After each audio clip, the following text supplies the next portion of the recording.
In the heart of a land kissed by the Sahel sun, a nation's character is not forged in the grand halls of power, but in the quiet, dusty corners where its people live, love, and struggle. Leadership, true leadership, is not about the distance one can create from the common man, but how closely one can walk beside him. President Ibrahim Traoré, a son of Burkina Faso, carried this truth not as a political slogan, but as the very compass of his soul. His journey through the crowded arteries of Ouagadougou was more than a commute. It was a pilgrimage. He looked past the ornate gates and saw the weathered faces of the women balancing baskets on their heads, the tireless ambition in the eyes of the young men hawking their wares. He saw his people. On one such afternoon, as the sun began its slow descent, painting the sky in hues of orange and gold, the convoy was forced to a halt near the city's largest landfill. Here, the scent of ripe mangoes and grilled meat from the market gave way to a harsher, more desperate smell, the odor of decay and forgotten things. And it was there, on the edge of this sea of refuse, that the president saw a scene that pierced through the armor of his office and struck him as a man. There, huddled in the long shadow of a mountain of plastic and rusted metal, was a figure who seemed more ghost than man. His back was slumped against a graffiti-stained wall, his frame thin and brittle, his clothes little more than faded rags that had surrendered to the elements. Beside him, a small boy, perhaps 5 years old, was a spark of impossible innocence in the grim landscape. The child was utterly absorbed, pushing a toy car made from a crushed can and wire through the dirt, his imagination a fortress against the squalor that surrounded him. The man's face was obscured by a matted beard and the grime of the streets, but as he lifted his head, his eyes met the president's through the tinted window. They were hollowed-out caverns of despair, yet, deep within them, a familiar ember glowed faintly, a ghost of a memory from a time before life had ground him into dust. A quiet command, sharp and clear, cut through the hum of the engine. "Stop!" His security detail tensed, but the order was absolute. President Traoré opened his own door and stepped out into the sweltering heat. The noise of the city seemed to fade into a respectful hush as he walked, not with the stride of a president, but with the careful steps of a man approaching a wounded animal. The man in the filth flinched, shielding his eyes as if the sight of a clean suit was a painful glare. Then, as the president drew closer, his eyes widened, first with fear, then with a dawning, shattering disbelief. He struggled to his feet, a wave of shame washing over him as he tried instinctively to brush the dirt from his tattered trousers. "Ibrahim," he whispered, the name a fragile, dusty relic from a shared youth, from a schoolyard where two boys had once been equals. The president's stern, official demeanor dissolved, replaced by a profound and visible sorrow. "Amadou," he replied, his voice soft, the name a bridge across the vast chasm that now separated them. "My old friend, what has this world done to you?" The little boy, Musa, scurried behind his father's legs, his large, curious eyes peering at the powerful man who smelled of soap and authority. The contrast was a silent, brutal story. Two sons of the same soil, two lives that had begun on the same path, now stood on opposite shores of existence. One commanded a nation, the other scavenged from its waste. President Traoré saw not a beggar, but the boy who had once copied his notes in class, the friend who had dreamed of becoming an engineer. He waved his guards back, creating an intimate space in the midst of the public squalor. He gestured to a discarded tire. "May I?" he asked, and without waiting for an answer, he sat, bringing himself to Amadou's level, an act of humility that spoke louder than any promise. "You will not spend another night here," he stated, not as a decree, but as a simple, undeniable fact. "You and your son will be my guests." That night, far from the filth and the flies, Amadou and Musa were ushered into a world they had forgotten existed. Clean clothes were provided, and a hot meal was served in a quiet, private room. Musa ate with a silent, focused reverence, his small hands treating a simple piece of chicken like a jewel. But for Amadou, every bite was a struggle, each swallow an agonizing reminder of his fall. He told his story, a long, winding tale of misfortune. He spoke of a small mechanic shop that had failed, a loving wife taken by a sudden fever, and a cascade of bad luck that had pushed him to the streets. In his telling, he was the hero of a tragedy, a good man relentlessly battered by a cruel and unjust system. He blamed corrupt inspectors, greedy landlords, a government that had failed him. He never once mentioned his own choices. President Traore listened with unwavering patience, his gaze penetrating, his mind sifting through the narrative. He heard the pain, but he also heard the excuses. He recognized the seductive comfort of victimhood, a warm blanket that smothers the fire of personal responsibility. When Amadou fell silent, his story told, the only sound was the soft breathing of Musa, who had fallen asleep in a large, comfortable armchair, a look of peaceful contentment on his face for the first time in his young life. The president leaned forward, his hands clasped on the table. He knew this moment was a crossroads, not just for Amadou, but for his own principles. Giving a man a fish feeds him for a day, but what if the man has forgotten how to fish? The past does not have to be your prison, Amadou, the president said, his tone gentle but firm. He pushed a heavy, official-looking briefcase across the table. The sharp click of the latch's opening seemed to echo with the sound of destiny. Inside, neatly bundled stacks of crisp banknotes lay like a promise of rebirth. It was a staggering sum, enough to change everything. "I am giving you this," President Traore said, looking directly into Amadou's tear-filled eyes. "This is not charity. It is a tool. It is enough to buy a modest home, to open a new, well-stocked garage for your son's future. It is a second chance, a fresh start, paid for by the state in faith of its people." Amadou's hands trembled as he reached for the money. It was salvation in a box. But as his fingers brushed the currency, the president laid his own hand on top, stopping him.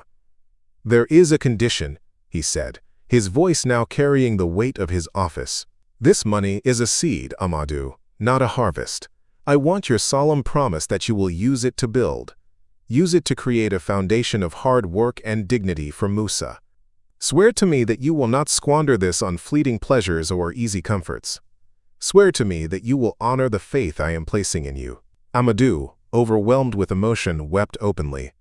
"I swear it, Ibrahim. I swear on my son's life," he cried. "I will not fail. I will build something that lasts.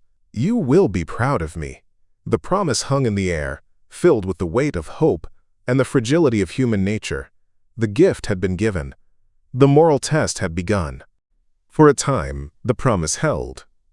Amadou secured a small, clean apartment, and for the first week, Musa slept in a real bed, dreaming the untroubled dreams of a child who feels safe. The briefcase of money sat in a corner, a silent testament to a future waiting to be built. But a disease of the spirit is not so easily cured by a poultice of cash. The shame of his past did not fuel in Amadou a desire for hard work, but a desperate, burning hunger for vindication. He didn't want to slowly earn respect. He wanted to purchase it immediately and in full. The dream of the mechanic's shop, a place of honest labor and greasy hands, began to seem slow, tedious, and beneath him. Why build tomorrow's security when he could buy today's glory? The first purchase was not a plot of land or a set of tools, but a gleaming second-hand sedan, a status symbol that purred with the sound of his ego. Next came the clothes, expensive suits and polished leather shoes to bury the memory of the rags he once wore. He began to frequent bars and restaurants where men of influence gathered, throwing money around with a reckless abandon that he mistook for power. He hired a tutor for Musa, not for the boy's education, but so he could boast to his new, shallow friends that his son was being privately educated. The seed money, meant to be a foundation, was being used as firewood for a brief, dazzling, and ultimately hollow bonfire of pride. The warnings of his old friend, the president, became a distant, inconvenient echo, easily drowned out by the laughter of sycophants and the clinking of glasses. He was no longer building a future. He was trying to erase a past, and the cost was proving to be absolute. The inevitable morning arrived faster than Amadou could have imagined. The money, once a mighty river, had dwindled to a useless trickle and then vanished completely. The fancy car was repossessed, the new friends melted away like shadows at dawn, and the landlord's eviction notice was a stark final chapter to his fantasy. He found himself back in the suffocating grip of poverty, but this time it was worse. Before, he had only been poor. Now he was poisoned by the venom of entitlement. He believed the second chance was not a gift, but a debt owed to him. He stormed back to the presidential palace, not with the humility of a supplicant, but with the righteous fury of a man who believes he has been wronged. He demanded another audience, and out of a lingering sense of duty to their shared past, President Traore granted it. But the man who stood before him now was a stranger. The desperation was gone, replaced by a hard, accusatory glare. "The money wasn't enough," Amadou spat, his voice thick with blame. "The corrupt system you oversee cheated me. It's impossible for an honest man to get ahead." President Traoré sat behind his desk, his face a mask of profound disappointment. He did not raise his voice. He simply said, "I know what you did with the money, Amadou. I know of the car, the parties, the suits. You didn't invest in a business, you invested in an illusion." He stood and walked to the window, looking out over the city. "The problem was not the amount in the briefcase. The problem is a poverty of character. I cannot fix that with money." He turned back.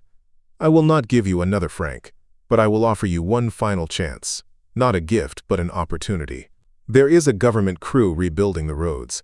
It is hard, hot work. You will start at sunrise, with a shovel in your hands, like every other man. You will earn your bread with sweat. This is the path to real dignity." Amadou stared, aghast. "A shovel? Him? You insult me," he shrieked. "After all I've been through, you want me to be a common laborer?" The offer of accountability felt like a deeper wound than the initial neglect ever had. His pride, the very flaw that had authored his ruin, now sealed it. He stormed out, his heart a blackened stone of resentment. That resentment curdled into a dark and treasonous hatred. Amadou began to haunt the public squares and market stalls, a prophet of his own self-pity. He told anyone who would listen a twisted version of the story. He claimed the president had given him hush money to cover up some past crime, and then had it stolen back by crooked officials. He was a victim, a martyr, a brave truth-teller standing up to a corrupt regime. His poison found fertile ground in the ears of the cynical and the discontented. But he made a fatal error. He often delivered his bitter sermons near the small, humble stall of an old peanut vendor named Zanita. She was a woman of few words but sharp eyes. Her face a roadmap of a life lived with quiet integrity. She had seen the president stop his convoy. She had seen Amadou's miraculous and then ostentatious transformation. And now she heard the venomous lies he spread against the man who had tried to save him. She recognized the lie for what it was. The last, desperate act of a man who would rather burn down the world than take responsibility for his own ashes. Believing that an attack on the character of a good leader was an attack on the nation itself, she did what a loyal citizen does. She reported what she had heard. The consequence was swift and just. Amadou was arrested, not for his poverty, but for his malicious slander against the state. His betrayal, born of a refusal to look inward, had led him to his final, self-inflicted downfall. The law, which he had so long decried as an instrument of a broken system, proved to be a mirror reflecting his own broken character. Little Musa, the innocent passenger in his father's tragic journey, was placed in the care of the state, finally given a chance at a stability his father was incapable of providing. The story became a quiet, powerful legend whispered across the nation, a modern fable about a gift, a test, and the terrible price of a hollow heart. This story reminds us that real change begins in the heart, not in the wallet. If this story touched your heart, don't forget to like, share, and subscribe for more powerful true stories about compassion, leadership, and the choices that shape our destiny. Tell us in the comments, do you think President Traoré was right to refuse giving them more money? Your voice matters. Let's hear your thoughts below.